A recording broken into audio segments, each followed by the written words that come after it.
I'm a message carrier for many people from many different traditions from around the world. I carry here the heart of Africa, and it represents the energy of 500 chiefs in Africa, 1,000 chiefs in the Americas, going from Greenland through Mexico down to South America. I sent my prayers up last night after our sweat lodge. I put into the fire my 8 prayers, and I won't take all of our time here with our 8 prayers. Maybe I'll have a chance to talk about what they were during the next 3 days.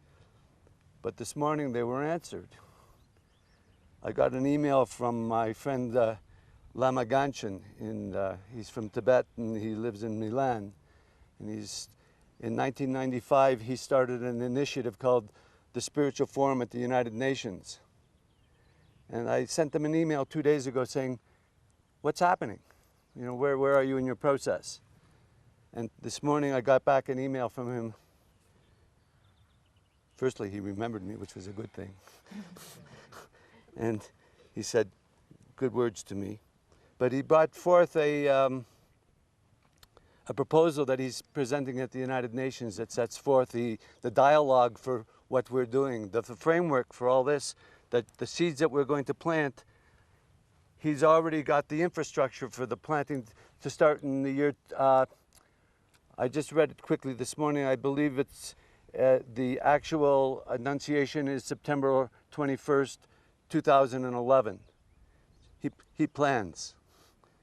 And he's got some high points between now and then. And one of the high points, which is not in his papers yet, but will be in there by tomorrow midnight, I trust, which is the heart of Africa and the calling of the drums on October 24th. We're calling out all the drums all around the world to play for 24 hours to carry the message of the people. The messages that we are talking here, we will plant it in, not necessarily in the ground, we're going to plant it in their hearts. We're awakening the compassion in the people, in the all of our creativity. We're going to awaken compassion in the creative city. That's the theme. And yesterday I was in meeting with Alan, the sensei at Shumai, and he has agreed that the Shumai will participate worldwide in bringing the message to all the people, 24-hour drumming.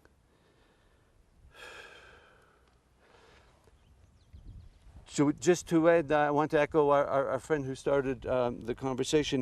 He brought to my mind a notion of Thomas Berry through the term ecozoic. We are entering the ecozoic era. We are the first students of the ecozoic. We are not the first students, pardon me. They've been doing the work for 20 years. But the notion of bringing communion, we are working in communion with nature, not dominion over nature. And the university, 2 universities are already engaged in that activity through their legal departments, believe it or not. And my friend Herman Green, who is head of the Ecozoic Institute, is designing the law courses so that we will have the language of the Ecozoic era in the legal minds of the people. So when we want to initiate our activities through our hearts and our creativity, the legal system will be prepared for us to help us move it forward. And I think that's all I can say right now. And greetings on behalf of all my elders that I carry messages for. And I won't name one because I will probably insult others by leaving them out, and there are too many to name. One in particular I will bring forth, Uncle Liebernth from Greenland, who is calling a conference in July 2009, Fire and Ice Conference, a sacred site. If we are talking about sacred places, everyone here is invited to Greenland, and in July 2009. All my relations.